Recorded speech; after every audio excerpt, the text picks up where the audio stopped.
Hello, and thank you for joining us in this podcast with the topic Marine Fire and Explosion Investigations. My name is George Costandi, and I'm the moderator of this podcast, and I have Richard Curran joining us here, who is a marine fire and explosion expert. We're going to jump into a bunch of questions that we had received within a webinar that took place earlier today, and we're just going to go through the questions and answers together. First question that we received was, will you be providing any materials during or after the webinar?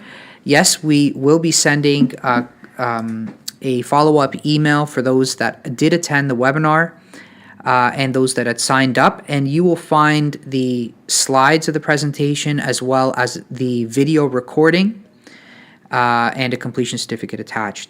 If you're listening to this on YouTube or on our website and would like to receive other materials, please feel free to reach out to me personally. You can email me at gcostandi@origin-and-cause.com. That's gcostandi@origin-and-cause.com. I'll be happy to send all that information to you. The next question is the boat example you mentioned in the webinar that was built in China. You categorized it as a manufacturer's defect, but never mentioned the defect, only the fire suppression system. What caused the fire to start with in the first place? So I'll pass on the mic to Richard. There was extensive damage to the electrical wiring in this boat, which, while we believe the fire was caused by an electrical failure, we couldn't identify the specific failure. There was numerous arcing damage, which, as you well know, on a boat, all of the positive or live cables are routed together. The ground is a separate cable and shouldn't be routed together. In this case, that wasn't the situation. So we actually had arcing on wires. So, as I said, while we believe the fire was of electrical cause, we eliminated the engines, we eliminated everything else. We couldn't find the exact failure. But that being said, going through contacts and that I have in the United States, I found out there were several other boat fires from the same manufacturer that all had electrical issues.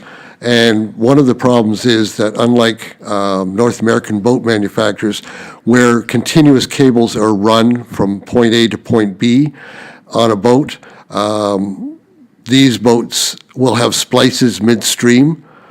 And that's what we believe was the issue on this boat. Okay, excellent. Received another question saying, did you figure out the case of the fire where the extinguishing system failed to fire? So I guess that's the exact same question. Okay. Next question. How is continuity maintained until you're able to attend a scene? Well, ideally, if the boat is left in sight, security could be placed on the vessel and maintained until we've had a chance to look at the boat. If it's to be removed or has been removed from the water, placed on land, then it should be placed in a secure area or alternately a security guard posted at the vessel. Third alternative is that they cover the entire boat with plastic, which is done typically when we've had a first look at it and we're going back to do a joint examination. They will cover the entire boat and seal it in plastic, which we will then cut off and remove. So those are the ideal. I mean, if that's not the case and things have been compromised, there may be issues. A lot of times stuff that has been on the boat is thrown and has been moved around is just thrown back on. And we have to sort through that. We have to try and do the best we can to determine whether or not it affects the evidence. Usually the physical evidence is not altered by the lack of continuity. Well, that leads to the next question, which is if a vessel is not secured, how does that affect your investigation? It can compromise.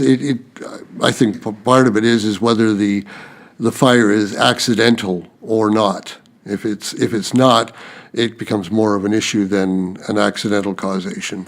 And why is that? Because you can't necessarily prove continuity of evidence, Yes. right? Yes, like any scene. Yeah. Yeah. Okay, so it's not unique to marine losses. This is just in general? Yes, yeah.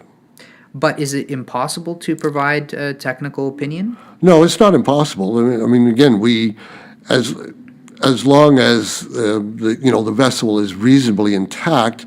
For instance, if the boat has sunk and they have to bring it up with a crane and it breaks into pieces, obviously that compromises our whole investigation. Okay, but say for example, you're saying it really depends on the cause of the loss. If there is enough physical evidence to prove that it was a manufacturer's defect or something like that, then you're still fine, right? Yes, yes. So you would never know when you receive a first notice of loss as to what the cause is.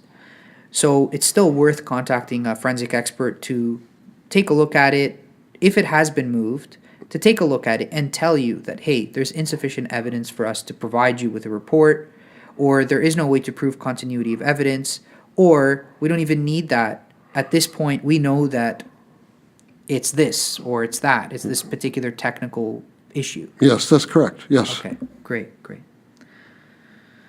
Okay, next question.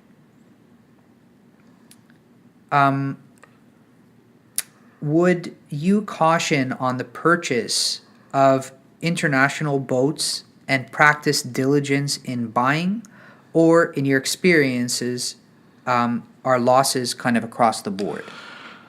I think in general terms, losses are across the board, whether it's a U.S. manufactured boat or a European manufactured boat. I think the best thing for a buyer to do is to do some research before they buy, like you would do with a car. Look at the history of the vehicles, the manufacturer, and see what issues they've had.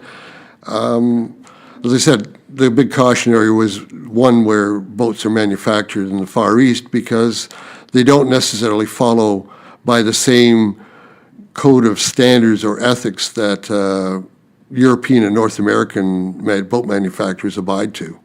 So things like electrical wiring, where North American manufacturers are required to use continuous lengths of cable, that's not the case in a boat manufactured in China. Okay, great. Next question.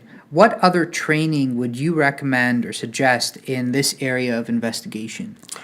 The only organization that I'm aware of that deals solely with marine losses is IAMI, which is the International Association of Marine Investigators. They have a website. You can Google them. They get involved in training of police and marine surveyors and fire investigators for not just fire losses, but they have a whole network of auto theft or marine thefts and other issues involving boats. They're a great organization. They're the ones that I reach out to if I've got some issues and I want some information on a particular boat. I hear about a loss of a type of boat, I can send it out to them and I'll find out who insured it and what the issues were. So it's a good organization. It's not a huge organization, but there are members around the world, and it's a good networking tool. Great, thank you, Rich. Next question here. What other arsons have you been involved in? Can you give like a couple of examples, perhaps? Yes, I've been involved in several more recent arson cases. One was a public park down in Oakville, Ontario, and it's a public marina.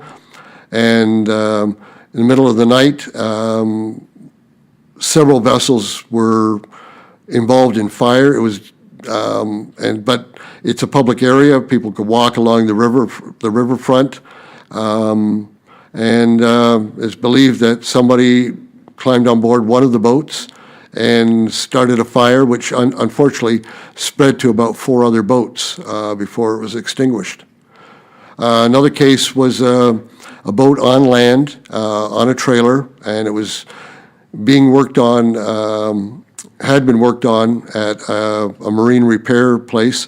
The boat was in their yard, which unfortunately was not secure, but fortunately they had surveillance video, and it was quite evident that somebody was cutting through the yard and climbed onto the trailer and looked into the boat, and as they left, flames were visible on the boat. Interesting. Okay, a lot of your examples in the webinar were relating to small to medium-sized boats. Do you ever get involved in investigations on large vessels such as importing or exporting or military vessels? Yes, I've done several losses on large vessels.